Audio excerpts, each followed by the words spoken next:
I'd always prioritized a steady paycheck and a peaceful neighborhood, so the overnight shift at Mart on South River Road suited me.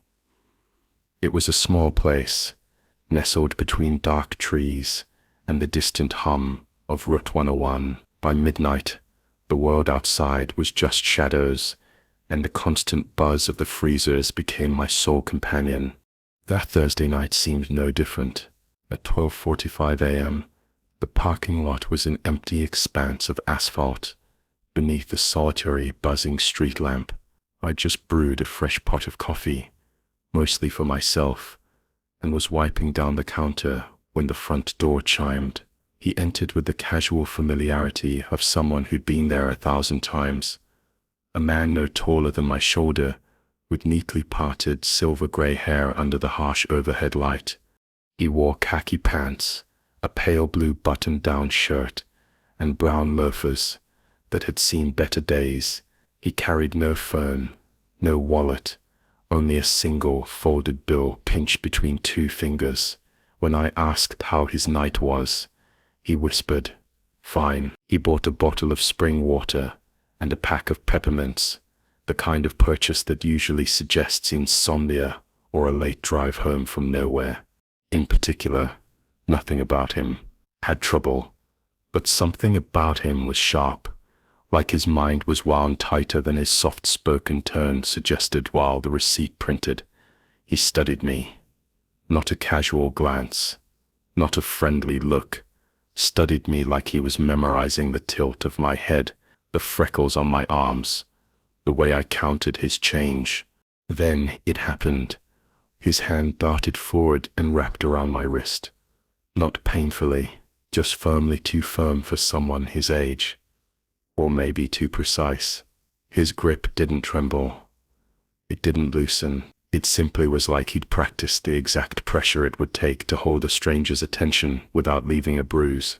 He leaned close, his breath smelled of mints and something else, something earthy, like wet soil.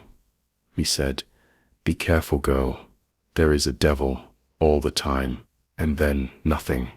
He let go, slipped his items into his shirt, pocket turned, walked out the door, chimed once more. The lot beyond the glass swallowed him whole. No footsteps, no engine, no sign of him at all.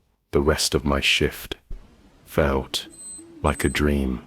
I was half convinced he was just a lonely old man with a flair for the dramatic by sunrise. I almost believed it. Almost. 3 nights later, the store was unusually quiet. A light rain traced patterns on the windows. By 12:55 a.m., I'd locked the side door, swept behind the chip racks, and printed the final till report. The store officially closed at 1, though regulars knew I'd still sell coffee if they asked. At 1:03 a.m., headlights swept across the glass, blinding me. I thought someone had pulled in for gas, but the lights vanished as quickly as they appeared. Uneasy, I moved closer to the window.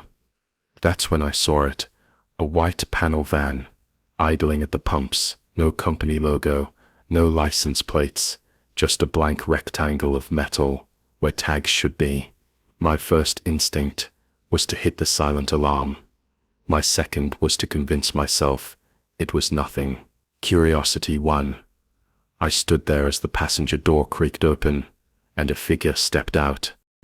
A man in a hooded sweatshirt, black mask, pistol, glinting in the drizzle. It came straight from me. I stepped back, palms raised, words stuck in my throat. He ordered me to open the register. His voice was low, muffled, steady, not desperate, not rushed, like he'd done this before. I slid the cash onto the counter. He scooped it up, demanded the safe. I told him it was on a 12-hour time lock. He cursed once, spun, and bolted. The van peeled out of the light without headlights vanishing into the mist. My fingers found the silent alarm. Only after the glass stopped rattling, Bedford police arrived in 10 minutes. They took my statement, checked for prints, none too damp, then huddled with me around the CCTV monitor. The footage showed the masked man, but it wasn't him that caught my attention. It was the driver. When the passenger door slammed, the interior light flicked on. For a fraction of a second, just long enough to reveal a face, gray hair, pale blue collar, narrow shoulders. The old man. 2 days later, Detective Mason called. They'd found a white panel van, abandoned on an overgrown logging path in Bear Brook State Park. Shoe prints near the driver's side matched one lifted from our floor. A full task force swept the woods.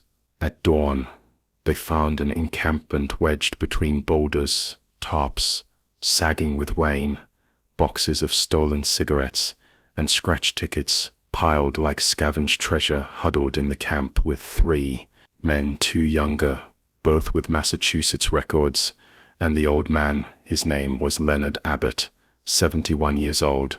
Abbott, with no recent arrest history and a Portsmouth address, was apprehended without resistance. His only utterance, calm as a weather report, was "There is a devil," all the time. The arresting trooper noted Abbott's continuous gaze into the tree line. A week later, Detective Mason called again. Searchers had broadened their scope, uncovering an older, half-collapsed site deeper in the woods. This location lacked tarps or supplies, revealing only mostly animal bones in a fire pit.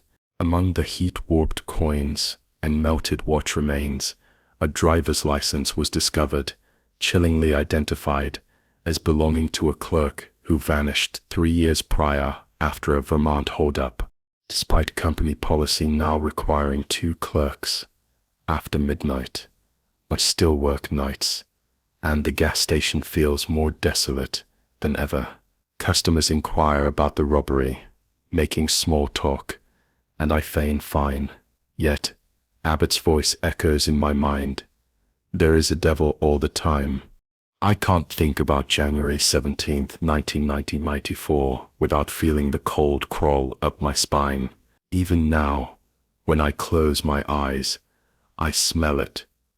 The stale coffee, thick and bitter in the air, mixed with diesel fumes that never left the walls of the Leathers oil station on Division Street. That smell clings to the memory, like mold. I was 19 then, working the dawn shift 3 days a week to scrape enough for community college that Monday wasn't supposed to be mine. I traded with Virginia so I could take a math exam later in the afternoon. Sometimes I wonder if that was the worst decision of my life, or the only reason I'm still breathing. Was jolted awake a little after 6 by the persistent buzzing of our old cordless phone on the kitchen counter. It was my manager, Harry, and he never called me at home. His voice was off flat, as if all the air had been let out of him. "Shane," he said, "I need you to come down. Something happened. 3 employees got hurt." Hurt. That's the word he used. I remember staring at the greasy kitchen table, my mind struggling to connect the dots. Hurt, car accident, a fall. A hollow feeling settled in my chest, but I moved anyway. I threw on my red leather jacket, grabbed the keys to my rusty blue Chevy S10, and turned the ignition. The truck coughed like an old smoker.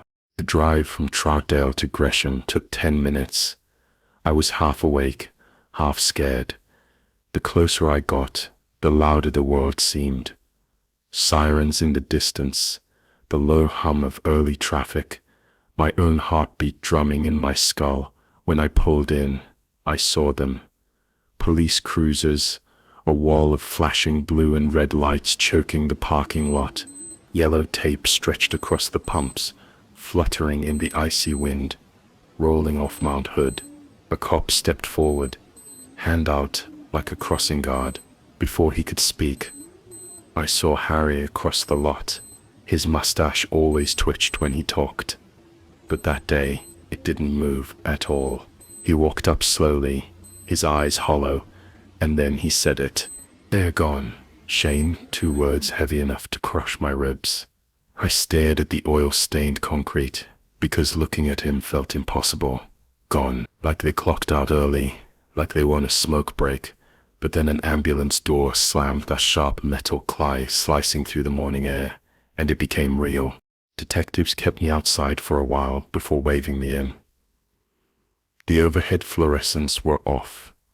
The only light came from the green emergency exit signs glowing like something toxic in the shadows. I noticed the safe first door wrenched wide open. Later I learned $9,000 had vanished. The register is set, gutted drawers hanging like broken jaws. My boots squeaked on the linoleums. They led me past the coolers, toward the storage room. The smell hit before I even saw them. Gunpowder tangled with motor oil, and something metallic like blood turning cold. They were lined up on the cement face down, arms tucked under like obedient children. Virginia Indicut 57, Mary Beth Carey 25, and Rosalie Felger 51, each with one neat hole in the back of the head. Black, perfect circles. Someone had told them to lie down, and then decided they didn't deserve to get back up. 3 lives, snuffed out in under a minute, and the bastard walked out without leaving a single footprint. I bolted outside and threw up behind the propane cage. The January air cut through my jacket like knives.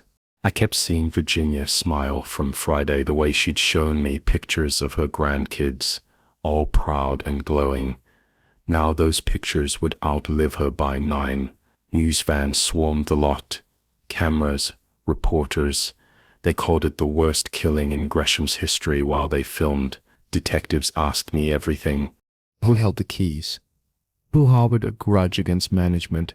Who was desperate enough for money to commit such an act? One name surfaced unmistakably. Tyra Walter, 20 years old. A Black Panther tattoo stretched across his 6'4" frame like a grim warning. He'd been the station manager until August, when Harry fired him for skimming from the till.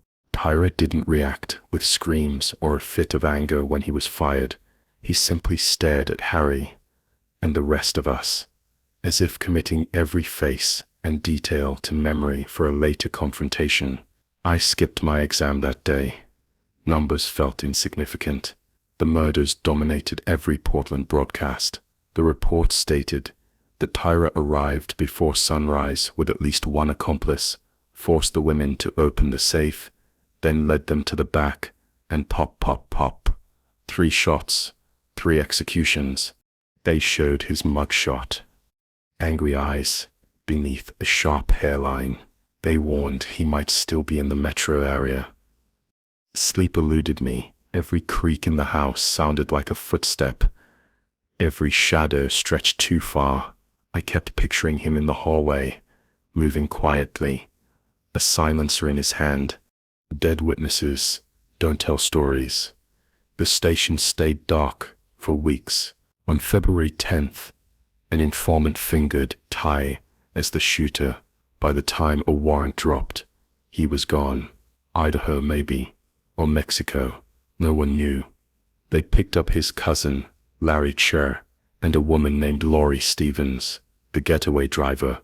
Both took pleas, 10 years each, 10 Christmases. They'll see plenty more. Virginia, Rosalie, Mary Beth. They lost every one of them forever.